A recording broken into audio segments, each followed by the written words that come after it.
வணக்கம் அனைவருக்கும். நான் ராகுல் சிங்காரவேல். எங்கே பார்த்தாலும் தேர்தல் பற்றின விஷயங்களை தான் பேசிக்கிட்டு இருக்காங்க, டிஸ்கஸ் பண்ணிக்கிட்டு இருக்காங்க. நியூஸ்லேயா இருக்கட்டும், இல்லை ஃபோனை திறந்தாலே உங்களுக்கு வந்து பார்த்தீங்கன்னா தேர்தல் சம்மந்தப்பட்ட விஷயங்கள் தான் வந்துக்கிட்டு இருக்கு. ஜோதிடத்துறை சார்ந்து சில விஷயங்கள் பேசணும் அப்படின்றதுக்காக தான் இந்த பதிவு.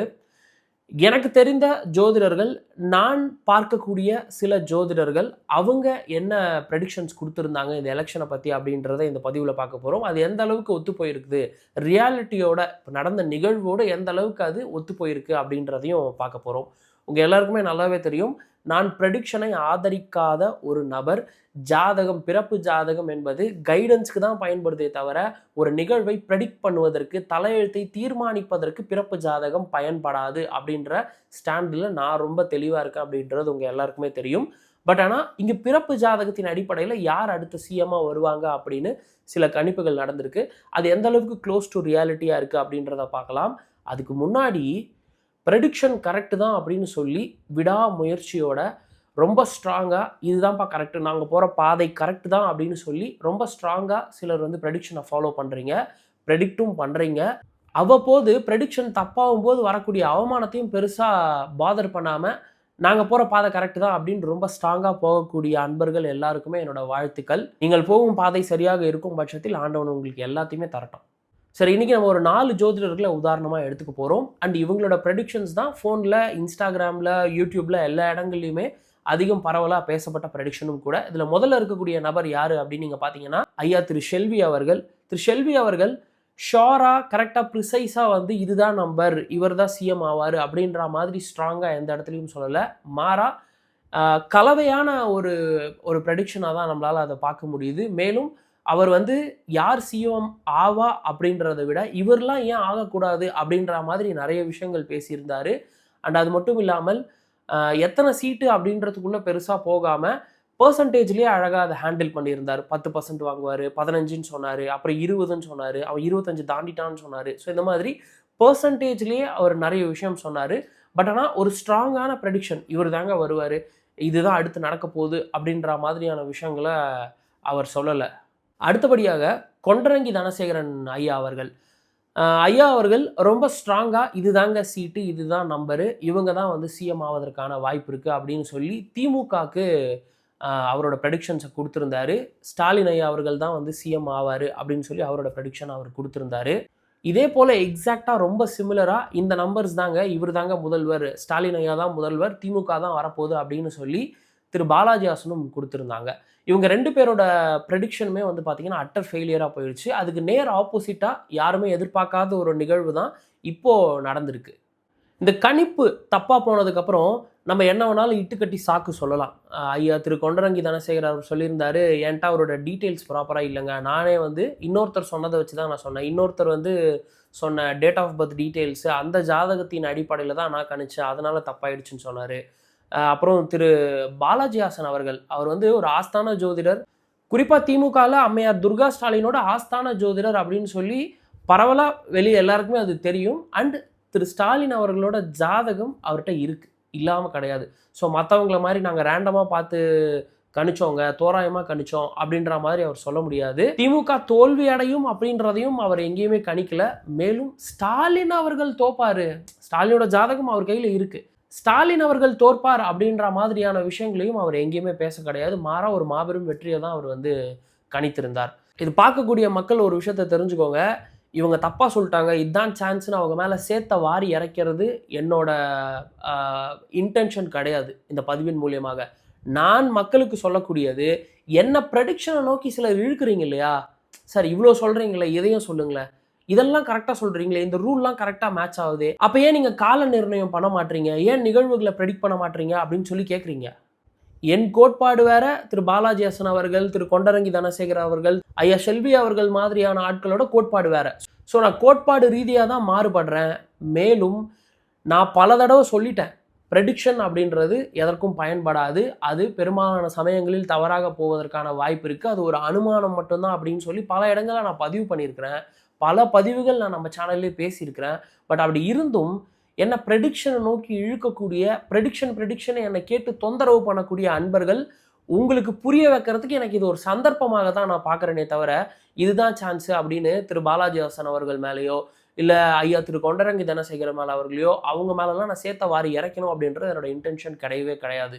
அவங்க கோட்பாடில் அவங்க தெளிவாக இருக்கிறாங்க, அவங்க அதன்படி பயணிப்பாங்க. என்னோட வழியில் நான் பயணிக்கிறேன். மக்களாகிய நீங்கள் புரிஞ்சுக்கணும், ப்ரெடிக்ஷன் அப்படின்றது எதற்கு பயன்படும், அதை எந்த அளவுக்கு நம்பலாம் அப்படின்றத மக்களாகிய நீங்கள் புரிந்து கொள்ள வேண்டும். சரி, அடுத்ததா ராதன் பண்டிட், இவர் தான் கரெக்டாக சொல்லியிருக்கிறாரு, இவர் பாருங்கள் ஒரு ஜோசியர் கரெக்டாக சொல்லிட்டாரு அப்படின்ற மாதிரி நிறைய பேர் எனக்கு அமைச்சிருந்தாங்க.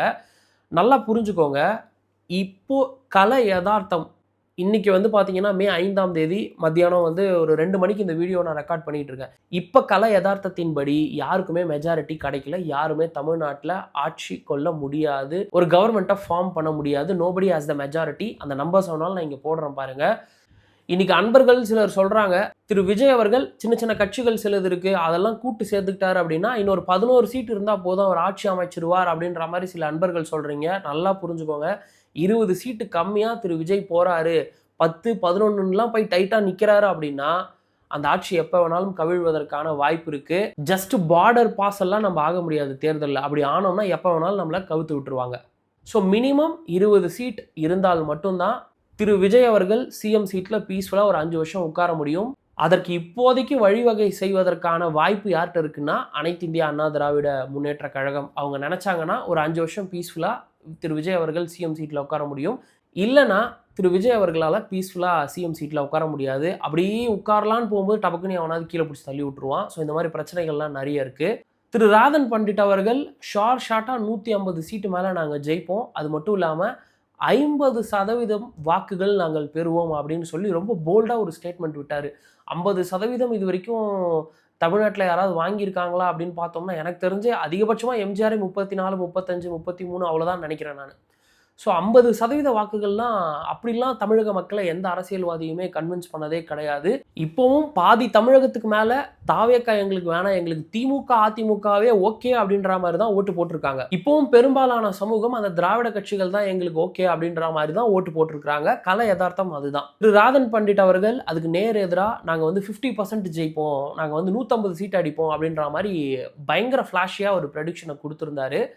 இப்போ சட்டசபை தொங்கல்ல இருக்கு. இந்த மாதிரி ஹங் அசம்பிளி தொங்கு சட்டசபை வரும்போது ரொம்ப சீக்கிரமாகவே சின்ன சின்ன கட்சிகள்லாம் போய் யார் ஜெயிக்கிற மாதிரி இருக்கோ அவங்க கூட போய் சேர்ந்துப்பாங்க. ஆனால் இது வரைக்கும் அந்த மாதிரி ஒரு விஷயம் எந்த கட்சியுமே ஓப்பனாக சொல்லவே கிடையாது.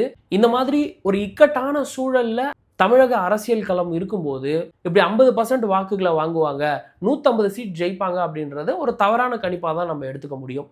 If in case Vijay at least ஒரு 120, 130 சீட் எடுத்து மெஜாரிட்டியாக சிஎம்மாக உட்காந்துருந்தாருன்னா கூட அவரோட கணிப்பை நம்ம எடுத்துக்கலாம். சார் 150ன்னு சொன்னார், 120 வந்துடுச்சு, 130 வந்துடுச்சு அப்படின்ற மாதிரி விஜய் சிஎம் ஆயிட்டாரு அப்படின்ற மாதிரி நம்ம எடுத்துக்கலாம். பட் ஆனால் இப்போ இருக்கக்கூடிய சுச்சுவேஷன் அப்படின்றது நேர் ஆப்போசிட்டாக ரொம்ப இக்கட்டான சூழ்நிலை தான் இருக்குது. ஸோ இதிலிருந்து நம்ம என்ன புரிஞ்சுக்கிறோம் அப்படின்னா, இந்த ப்ரெடிக்ஷன் அப்படின்றது ஒரு யூகத்தின் அடிப்படையில் அனுமானத்தின் அடிப்படையில் செய்யக்கூடியது தானே தவிர பிளானட்ரி பொசிஷன்ஸ், ஜாதகம் இதெல்லாம் யாரோட தலையெழுத்தையும் தீர்மானிக்கிறது கிடையாது. அதெல்லாம் ஒரு கைடு மாதிரி. நான் பல தடவை நம்ம சேனலில் சொல்லியிருக்கிறேன். ஒரு ஜாதகம் அப்படின்றது கூகுள் மேப் மாதிரி. ஒரு இடத்துல இருந்து இன்னொரு இடத்துக்கு போகணும் அப்படின்னு நீங்கள் நினச்சிங்கன்னா அது எத்தனை கிலோமீட்டர், போகிற வழி நேஷ்னல் ஹைவேவா ஸ்டேட் ஹைவேவா, ஷார்ட்கட் எது லாங் ரூட் எது அப்படின்னு எல்லா சாதக பாதகங்களையும் எல்லா பாசிபிலிட்டியையும் கூகுள் மேப் உங்களுக்கு கொடுத்துருது. அதில் எது உங்களுக்கு சாதகமாக இருக்கும், எது உங்களுக்கு கரெக்டாக இருக்கும் அப்படின்னு நீங்கள் சூஸ் பண்ணி தான் அந்த பயணத்தை தொடர்றீங்க. அதே போல தான் ஜாதகமும். உங்களோட சாதக பாதகங்களை ஜாதகம் சொல்லிவிடும், ஆனால் முடிவை நீங்கள் தான் எடுக்கணும். எங்கேயோ சுற்றிக்கிட்டு இருக்க குருவோ சனியோ அவங்கெல்லாம் உங்கள் தலையெழுத்தை தீர்மானிக்கவே முடியாது. திரு விஜய் அவர்களோட அரசியல் செயல்பாடுகளை கூட கர்மாவோட ஒப்பிட்டு அவரோட ஆக்ஷன், அவரோட பிஹேவியர், அவரோட டெசிஷன் மேக்கிங் ஸ்கில் எல்லாம் பார்க்கும்போது அவருக்கு இந்த கர்மா தான் இருக்குது, இவரால் சரிவர செயல்பட முடியாது, இவரால் ஜெயிக்க முடியாது, இப்படி இருந்தால் வேலைக்கு ஆகாது. மேற்கு வங்காளத்தில் மம்தா பானர்ஜியை பாருங்கள் எப்படி சண்டை போடுறாங்க. அந்த மாதிரி ஒரு ஒரு ஃபைட்டிங் ஆட்டிடியூட் அப்படின்றது விஜய் கிட்ட இல்லை அப்படின்றத நான் ரொம்ப தெளிவாக 2 பதிவில் நான் வந்து 2 வீடியோவில் நான் பதிவு பண்ணியிருக்கிறேன். அந்த பதிவு பார்க்கலாம், கீழே டிஸ்கிரிப்ஷனில் லிங்க் தரேன், போய் பாருங்கள். அந்த பதிவில் சொல்லியிருந்தா ஒரு 5%யாவது அவர் கடைபிடித்திருந்தார் அப்படின்னா இப்போ ஒன்றுமே பண்ணாமல் வந்துட்டார். ஆல்மோஸ்ட் 107, 108 சீட்டுக்கு வந்துட்டார். கொஞ்சம் ஒரு ஃபைட்டிங் ஆட்டிடியூடை வெளிப்படுத்தியிருந்தார், கரெக்டாக விமர்சனங்களை ரொம்ப ஸ்ட்ராங்காக பிளேஸ் பண்ணியிருந்தார் அப்படின்ற பட்சத்தில் நிச்சயமாக இன்னைக்கு அவர் பெரும்பான்மை பலத்தோடு வென்றிருப்பார். இப்படி மக்கள் தொங்கலில் விட்டுருக்க மாட்டாங்க. இப்போ கஷ்டப்பட்டு அவர் கூட்டணி ஆட்சி வச்சாலுமே இவரை மைனாரிட்டி ஆட்சின்னு தான் சொல்லுவாங்க. ஸோ டெசிஷன் மேக்கிங் அப்படின்றது ரொம்ப ரொம்ப முக்கியம். செயல்பாடுகள் நம்ம என்ன செய்யணும் என்ன செய்யக்கூடாது அப்படின்றது முக்கியம். அதற்கு தான் பிறப்பு ஜாதகம் உங்களுக்கு வழிகாட்டுது. அதை விட்டுட்டு எல்லாருமே என்ன தேடுறீங்கன்னா எண்ட் ரிசல்ட்டை தேடுறீங்க. எண்ட் ரிசல்ட் அப்படின்றது தலையெழுத்து. அந்த தலையெழுத்தை நீங்கள் தான் எழுத வேண்டும். இன்னைக்கு 5ஆம் தேதி இப்படி இருக்கு அப்படின்ற பட்சத்தில் 6ஆம் தேதி எப்படி இருக்கணும் அப்படின்ற தலையெழுத்தை நீங்கள் தான் எழுத வேண்டும். அப்படி எழுதாம 6ஆம் தேதி என்ன போட்டிருக்கு அப்படின்னு நீங்க பார்த்தீங்கன்னா வாழ்க்கையில தோத்து போயிடுவீங்க. உங்கள் தலையெழுத்தை எழுதுவதற்குண்டான சாதக பாதகம் எல்லாத்தையும் ஜாதகம் சொல்லும். அதை ஃபாலோ பண்ணி உங்கள் தலையெழுத்தை நீங்கள் தான் தீர்மானிக்க வேண்டும். அது வேறு யாரிடமும் கிடையாது, உங்களிடம்தான் உள்ளது. சரியான முடிவுகளை எடுத்து வாழ்வில் வெற்றி பெற வாழ்த்துக்கள். இந்த பதிவு உங்கள் எல்லாருக்கும் பயனுள்ள வகையில் இருக்கும் அப்படின்னு சொல்லி நான் நம்புகிறேன். கர்மம் அறிந்த தர்மம் செய்வோம். நான் ராகுல் சிங்காரவேல். நன்றி.